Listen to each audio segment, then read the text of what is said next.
আসসালামু আলাইকুম। প্রতিদিনের মতো আজও সন্ধ্যায় চলে আসলাম আমার প্রিয় ভাই ও বোনদের মাঝে আরেকটি ভিডিও নিয়ে।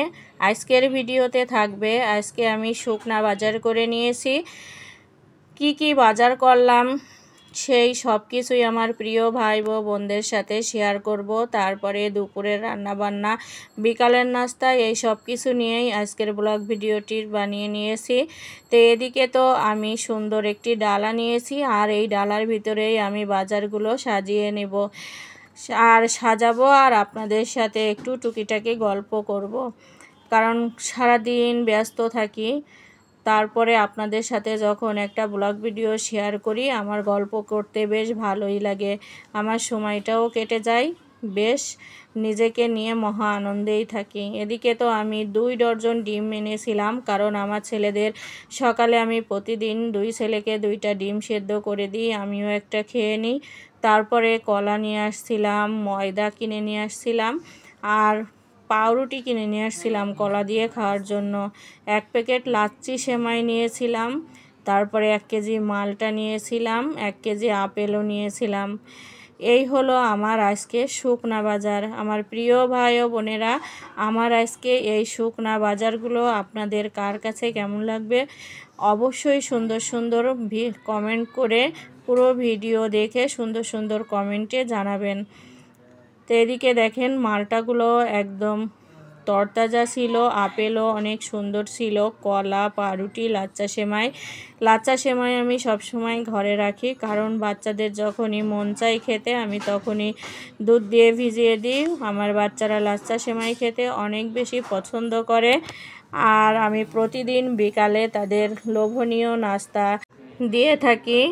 আমার প্রিয় ভাই ও বোনেরা, আজকে আমার বাজারের ডালা আপনাদের কাছে কেমন লাগছে অবশ্যই জানাবেন।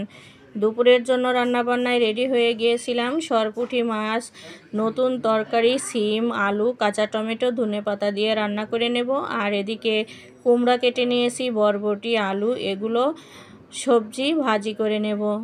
পেঁয়াজ রসুনও সব কেটে নিয়েছি। তারপরে আমি সবজিটা চুলায় দিয়ে মশলাটাও বেটে নিব, তারপরে তরকারিটাও চুলায় বসিয়ে দেব। এদিকে তো দেখেন সবজিগুলো চুলায় বসিয়ে দিলাম। সবজি যখন আমি ফ্রাই প্যানে দিই তখন অনেক বেশি ভালো লাগতেছিল, কারণ 5 মিশালি সবজি রান্না করলেও দেখতে ভালো লাগে, খেতেও ভালো লাগে। তাই এখানে 5 মিশালি না, আমি 3 মিশালি সবজি রান্না করে নিয়েছিলাম, আর সবজিটার কালারটা কিন্তু অনেক সুন্দর দেখা যাচ্ছিল।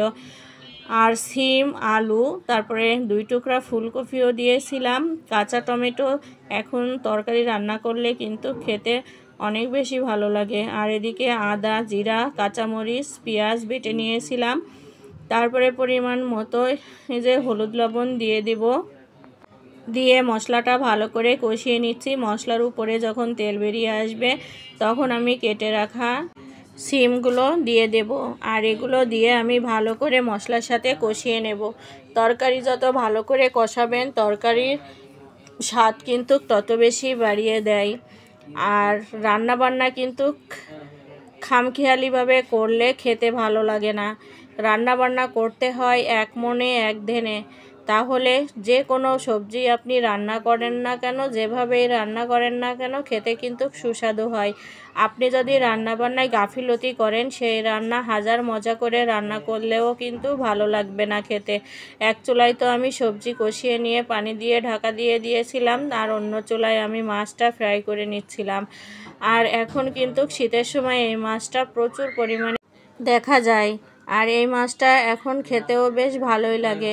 ঝোলে যখন বলক চলে আসলো তখন আমি কাঁচা টমেটোগুলো দিয়ে দিলাম, কারণ মাছের উপরে দিলে কাঁচা টমেটো একটু দেরি লাগবে, তারপরে অনেক বেশি জাল করলে টকটক হয়ে যাবে, এই জন্য মাছ দেওয়ার আগে টমেটোগুলো দিয়ে দিলাম। একটু জাল করে ভেজে রাখা মাছগুলো দিয়ে এই যে ধনিয়া পাতা দিয়ে দিলাম।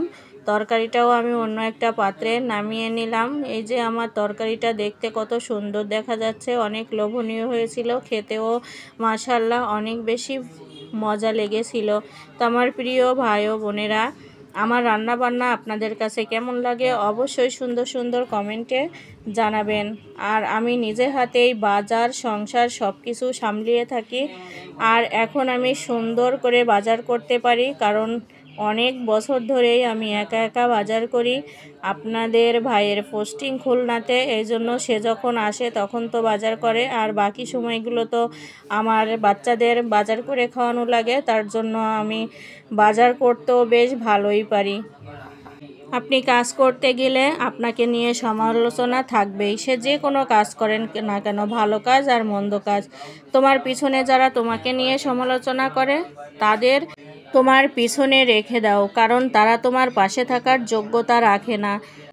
কিছু কিছু মানুষ নিজেকে নিয়ে খুব অহংকার করে আর নিজেকে অনেক বড় ভাবে, কিন্তু তারা হয়তো জানে না ফুলের সৌরভ আর মানুষের গৌরব আর অহংকার বেশি দিন টিকে থাকে না। আমার প্রিয় ভাই ও বোনেরা, আপনাদের সাথে গল্প করতে করতে আমি ভিডিওর লাস্ট পজিশনে চলে এসেছি। তা আমার শুরু থেকে শেষ পর্যন্ত পুরো ভিডিও আপনাদের কার কাছে কেমন লাগলো অবশ্যই কমেন্টের মাধ্যমে জানাবেন। আপনাদের কমেন্ট করতে আমার অনেক বেশি ভালো লাগে। সবাই ভালো থাকবেন, সুস্থ থাকবেন। এখানেই বিদায় নিচ্ছি। আল্লাহ হাফেজ।